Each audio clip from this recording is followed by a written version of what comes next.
प्यारे बच्चों, आशा करती हूँ आप सभी अच्छे होंगे। आज फिर हम आ गए हैं आपके पास एक नई वीडियो लेकर। जैसे कि लास्ट टाइम मैंने आपको कहा था कि मैं 10th क्लास की हिस्ट्री आपको टीच करूँगी, जिसमें से मैंने लास्ट टॉपिक बताया था नेपोलियन की संहिता 1804 की नागरिक संहिता की मुख्य विशेषता के बारे में मैं आपको एक्सप्लेन करूँगी। ठीक है बच्चों, थोड़ा सा मैं हमेशा ही कहती हूँ कि जब तक आप नया टॉपिक शुरू करते हैं तो लास्ट जो हमने कंटेंट जहाँ छोड़ा था उसके बारे में छोटी सी जानकारी लेना बहुत ज़रूरी होता है। जैसे कि हमने उसमें पढ़ा था फ्रांस की क्रांति के बारे में। फ्रांस की क्रांति में क्या था बच्चों? फ्रांस की क्रांति में हमने पढ़ा था 1779 की ये सबसे इतिहास की सबसे एक महान क्रांति में से एक मानी जाती है। इस क्रांति में इस क्रांति को करने का मुख्य कारण क्या था? वहाँ के राजा की निराकुंशता। ठीक है, मतलब वहाँ का जो राजा था वो निराकुंश था, और वो राजा कौन था? लुई 16वीं था। ठीक है, अगर आपने मेरी ये वीडियो नहीं देखी है तो आप मेरी लास्ट वीडियो में जाकर देख सकते हैं। चलो बच्चों, हम आज की टॉपिक पर कंसल्ट करते हैं।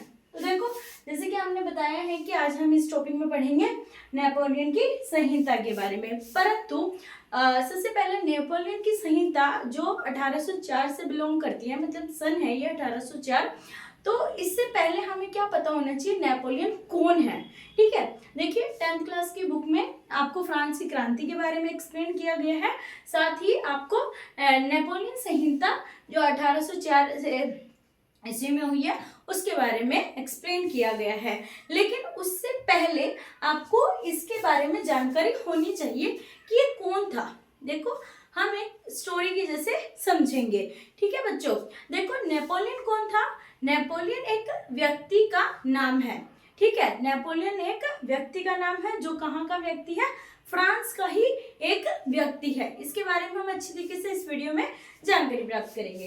देखो नेपोलियन कौन था? अब लास्ट वीडियो में भी मैंने बच्चों आपको कहा था कि भाई मैं आपको इंग्लिश और हिंदी दोनों में ही एक्सप्लेन करूंगी, ताकि हिंदी मीडियम और इंग्लिश मीडियम के बच्चे दोनों ही आसानी से पढ़ सके और हमारी वीडियो से नॉलेज गेन कर सके। देखो, इसमें है हु वाज नेपोलियन, कौन था नेपोलियन?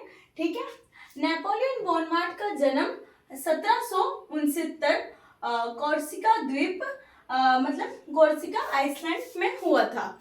बच्चों देखो, नेपोलियन कौन था? एक फ्रांस का ही व्यक्ति था। जो कौन था? एक सेनापति था। बच्चों ध्यान से सुनना, कौन था? एक सेनापति था, जिसका जन्म कब हुआ था? 1769 में हुआ था। ठीक है बच्चों, अब ये कौन था? तोप खाने का अधिकारी था। तोप खाना क्या होता है? मतलब एक पहले के टाइम में एक तोप खाना होता था। ठीक है, वहां पे तोप वगैरह रखी जाती है। ठीक है, उसके ऊपर ये क्या था? अधिकारी था। और ये इतना वीर कुशल और इतना बुद्धिमान था ना, ये बाद में लुई जो 16वीं था उसके स्थान पर ये खुद राज करने बैठ जाता है। देखो बच्चों, नॉर्मल सी बात है, अगर हम एक छोटा सा एग्जाम्पल लेते हैं, जैसे कि एक प्रिंसिपल का एग्जाम्पल लेते हैं। ठीक है बच्चों, अगर एक प्रिंसिपल है, प्रिंसिपल की जगह हम कहते हैं एक प्यून को। ठीक है, ये प्यून भी मत लगाओ, कोई एज ए नॉर्मल टीचर लगा लो, उसको हम प्रिंसिपल की जगह पे बिठा देते हैं। तो बच्चों, प्रिंसिपल की जगह पर बैठना इतना आसान नहीं है। पूरे स्कूल को एक छोटे अधिकारी के हाथ में दे देना इतना आसान नहीं है, और उस अधिकारी को पूरे स्कूल मतलब अंडर में वो ले ले अपने, वो कोई एक छोटी बात नहीं है। इसी तरीके से ये एक आम सेनापति था फ्रांस का। ठीक है, इसने संपूर्ण फ्रांस का ये क्या बन गया? बाद में राजा बन गया। अब मैं आशा करती हूँ आपको अभी तक मेरी वीडियो बिल्कुल अच्छी से समझ में आ रही होगी, और इसीलिए आप मेरी मेहनत को एक लाइक एंड सब्सक्राइब जरूर दें। ठीक है बच्चों, अब देखो, अब यहाँ पे 1804 में खुद को फ्रांस का सम्राट घोषित कर दिया। अब जैसे कि मैंने आपको बताया था, ये इतना बुद्धिमान चतुर व्यक्ति था, इसने और एक सेनापति था। ठीक है बच्चों, इसने खुद को क्या कर दिया? 1804 में खुद को ही फ्रांस का सम्राट घोषित कर दिया। अब जैसे मैंने आपको समझाया था कि इतना आसान नहीं है कहीं पर भी सम्राट बनना, तो अब इसने खुद को क्या कर लिया है? वहां का सम्राट घोषित कर दिया था। ठीक है, तो अब इसके देखो जब कोई हम कार्य करते हैं, ठीक है, उस कार्य को करने के जरूर कोई ना कोई उद्देश्य जरूर होते हैं, हमारा कोई ना कोई एम है। देखो बच्चों, आप क्या हो, अभी स्टडी कर रहे हो, ठीक है, हर बच्चा 10th के बाद अपनी कोई ना कोई स्ट्रीम चुनेगा, ठीक है। उसी तरीके से हम यहाँ पे कंटेंट लेके चलते हैं। नेपोलियन क्या बन गया 1804 में, वहां का सम्राट बन गया। कहाँ का बच्चों? फ्रांस का। अब मैं ये जरूर पूछती हूँ कहाँ का और क्यों और किस लिए, ताकि आपको अच्छी तरीके से समझ में आता रहे। अब देखो बच्चों, उसके उद्देश्य क्या है, what was Napoleon aim in declaring, ठीक है, उसके क्या जो मतलब उसने क्या डिक्लेयर किया कि भाई उसके एम क्या थे कि मैं फ्रांस का सम्राट तो बन गया, लेकिन कुछ ना कुछ एम से तो बना ही होगा ना बच्चों। तो अब उसके एम क्या बन गई? एक मजबूत और कुशल शासन व्यवस्था स्थापित करना था। अब उसने क्या सोचा, मैं एक ऐसा शासन बनाऊंगा जो क्या होगा, कुशल भी होगा, मजबूत भी होगा और शक्तिशाली भी होगा। फ्रांस को कैसा शासन व्यवस्था चाहिए थे, क्योंकि जो लुई 16वां था वो एक निरंकुश शासक था। निरंकुश का मतलब था, मतलब उसकी जो शासन व्यवस्था थी वो अच्छी नहीं थी। वो सारी शासन व्यवस्था किसके हाथों में थी? उसकी वाइफ के हाथों में उसने दे दी थी। उसकी वाइफ कौन थी? मैरी थी। मैरी एक ऐसी महिला थी जो केवल अपनी रॉयल्टी, अपनी लग्जरियस लाइफ को ज्यादा इंपॉर्टेंस देती थी। ठीक है, अब जैसे हमने अभी लास्ट में क्या प्रिंसिपल का एक एग्जांपल लिया था नॉर्मल सा।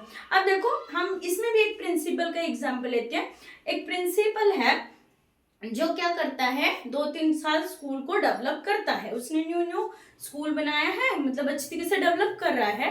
ठीक है, मतलब ठीक है, मतलब इतना अच्छा नहीं कह सकते हम उसका वर्क, बट ठीक था, उसकी वाइफ से मच बेटर था। बट यहाँ पर अब वो क्या करता है, अपनी वाइफ, उसकी मैरिज हो गई, वो अपनी वाइफ को पूरा का पूरा स्कूल दे देगा, कहेगा अब आप संभालो, देखो हम कोई और वर्क कर लेंगे, अब आप हमारी पत्नी हो तो देखो हम आपसे इतना लगाव रखते हैं, तो अब आप स्कूल रखो ये हमारा, अब आप संभालो इसको।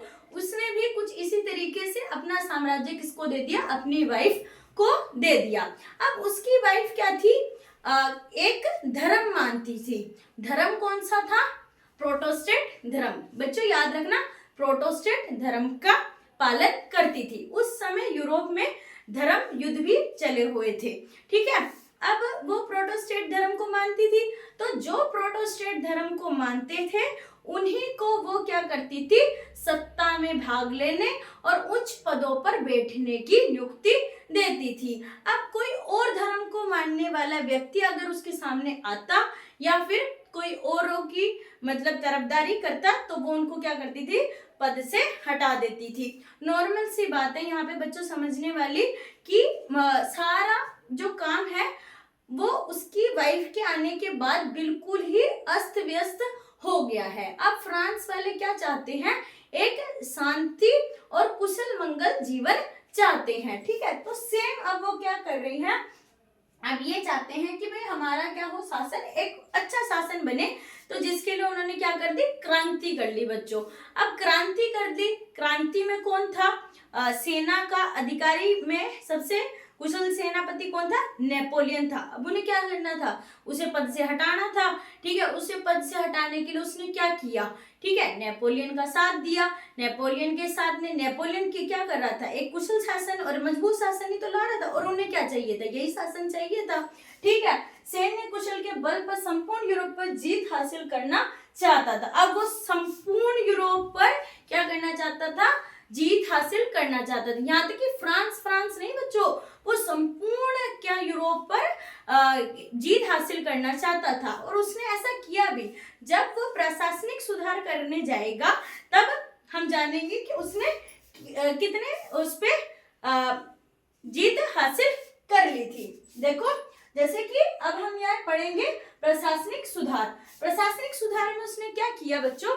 प्रशासनिक सुधार में सबसे पहले तो उसने वहां की जो सैन्य व्यवस्था है उसे अच्छा कर दिया। राज्य जमींदार थे जो कृषि का मतलब उसके ऊपर क्या करते थे? शोषण करते थे। उसने इस चीज को समाप्त करके व्यापार व्यवस्था को क्या किया? उसमें सुधार किया। ठीक है, तो अब उसका प्रशासनिक सुधार तो एक अच्छा रूप धारण करता है। हम यहाँ पे समझ रहे हैं कि उसने क्या क्या व्यवस्था कर दी, व्यापार को सही कर दिया, राज्य में कुशल व्यवस्था लेके आ गया। ठीक है, मतलब उसका कार्य यहाँ तक बिल्कुल अच्छा था और एक नागरिक संहिता ले आया था।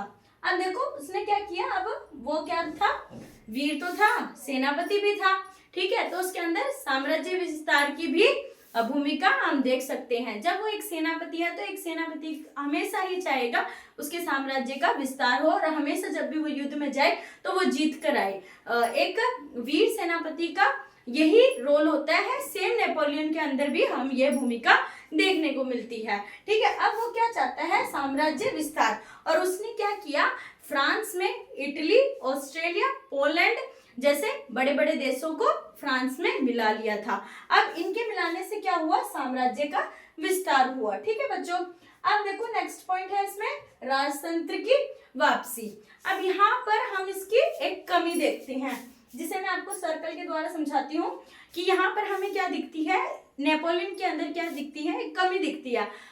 अब फ्रांस के लोग क्या चाहते थे, राजतंत्र की समाप्ति चाहते थे और वो कैसे तंत्र लाना चाहते थे, लोकतंत्र लाना चाहते थे। परंतु यहाँ पर क्या होता है, कंटेंट बिल्कुल उल्टा हो जाता है।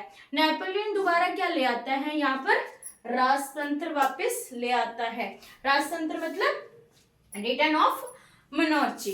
ठीक है, मोनार्ची का मतलब होता है बच्चों वो राजतंत्र, जैसे पहले राजा की चलती थी, अब राजा के कंटेंट में क्या था, पिता की मृत्यु के बाद कौन बैठेगा गद्दी पर, उसका पुत्र बैठेगा। लेकिन लोकतंत्र में क्या होता है बेटा, लोकतंत्र यानी क्या होता है, डेमोक्रेसी।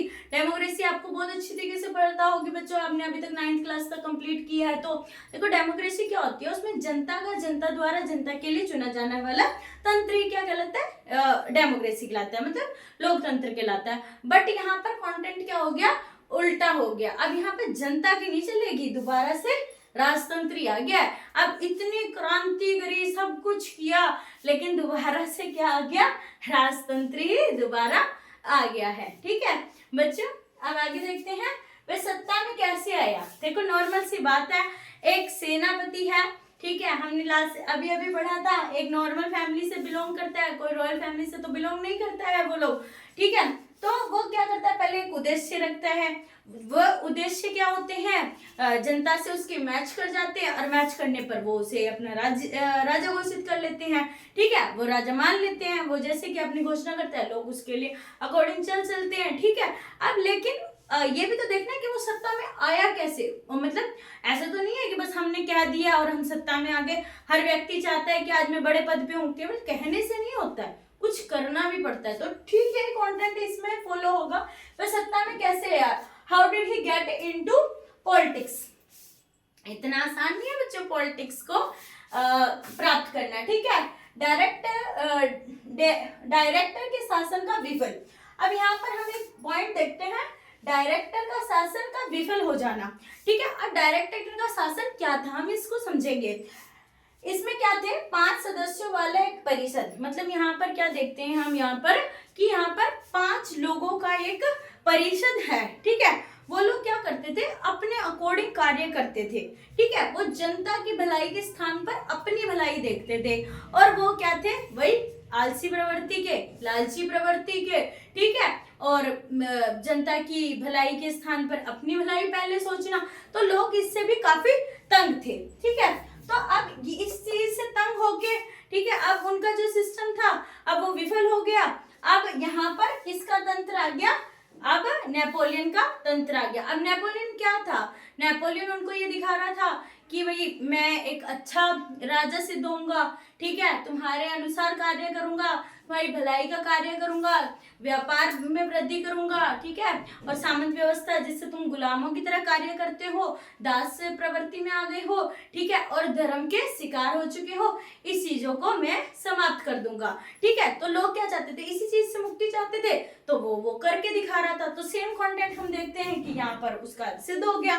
ठीक है, अब अगला देखो, राजनीतिक अस्थिरता।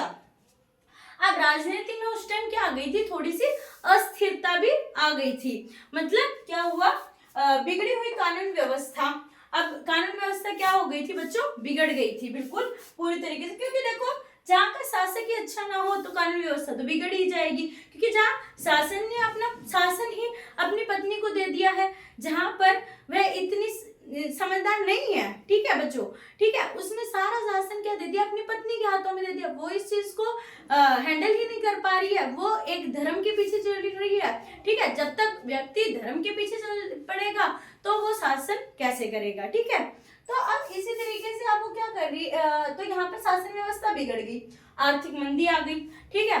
अब ये क्या करते हैं, अब उसने क्या किया, अपनी पत्नी को रॉयल्टी वाले प्रोडक्ट अवेलेबल करवाए। बच्चे यहाँ पे समझने वाली बात है कि देश में उसने अपनी वाइफ को रॉयल्टी वाले प्रोडक्ट अवेलेबल करवाए, मतलब लग्जरीज आइटम अवेलेबल करवाई।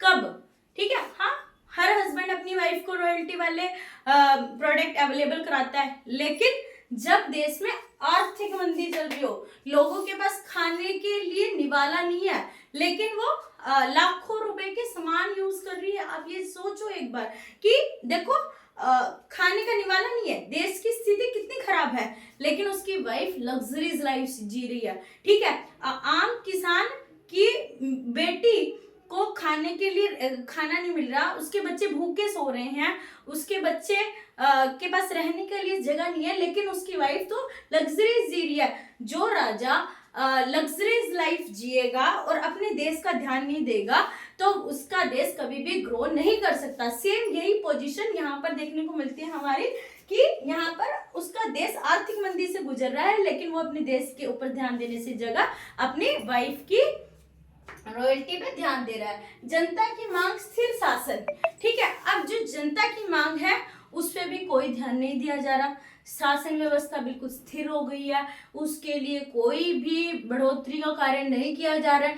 अब यहाँ पे नेपोलियन आके क्या कहता है कि मैं ये चीजों का तुम्हारा सॉल्यूशन करूंगा, ठीक है, और तुम्हें यहाँ पर एक अच्छी लाइफ अवेलेबल करवाऊंगा, ठीक है। अब देखो, सेना पर निर्भरता, ठीक है। उस समय देखो अर्थव्यवस्था इतनी बिगड़ गई थी, हर तरफ मार दौड़ काट भाग सब कुछ यही हो रहा था। तो अब ऐसी स्थिति में देश को क्या चाहिए, एक सेना पे ही निर्भर हो जाएगी, क्योंकि ऐसी स्थिति में कौन उन्हें बाहर निकालेगा, सेना का व्यक्ति बाहर निकालेगा ना। अब सेना का व्यक्ति अगर बाहर निकालेगा तो बच्चों क्या होगा, ठीक है। सेना में कौन था, याद करो, मैंने अभी अभी बताया था, सेना में था नेपोलियन। अब यहाँ पर कहानी बिल्कुल आपको आ गई होगी कि सेना में कौन था, तो खाने का अधिकारी नेपोलियन था, और अधिकारी होने के साथ साथ वो क्या था, चतुर और वीर अधिकारी था, मतलब एक सेनापति भी था और साथ के साथ वो चतुर और वीर था। तो उसने क्या किया, जब देश क्या थी, सेना पर निर्भर थी, खराब स्थितियों के समय बार बार सेना की मदद ली जा रही थी। अब लोग क्या कर रहे थे, बार बार ऐसी स्थिति में किसकी मदद ले रहे थे, सेना की मदद ले रहे थे, ठीक है, जिससे सेना और नेपोलियन का महत्व बढ़ गया। अब यहाँ पर सेना का भी महत्व बढ़ गया और नेपोलियन का भी महत्व बढ़ गया। आशा करती हूँ बच्चों आपको नेपोलियन की स्टोरी में मजा आया होगा और नेपोलियन की जैसे फ्रांसीसी क्रांति से जुड़ी हुई सारी नॉलेज आपको मिल गई होगी। अगली वीडियो में मिलेंगे हम नेपोलियन संहिता 1804 की नागरिक संहिता की मुख्य विशेषता के साथ। आज के लिए thank you for watching my video and like and subscribe. Please comment में बताना कि फ्रांसीसी क्रांति कब हुई थी, उससे मुझे पता लग जाएगा कि आपने वीडियो को बड़े ध्यान से देखा है और आपके 10th में अच्छे परसेंटेज आएंगे। Thank you so much.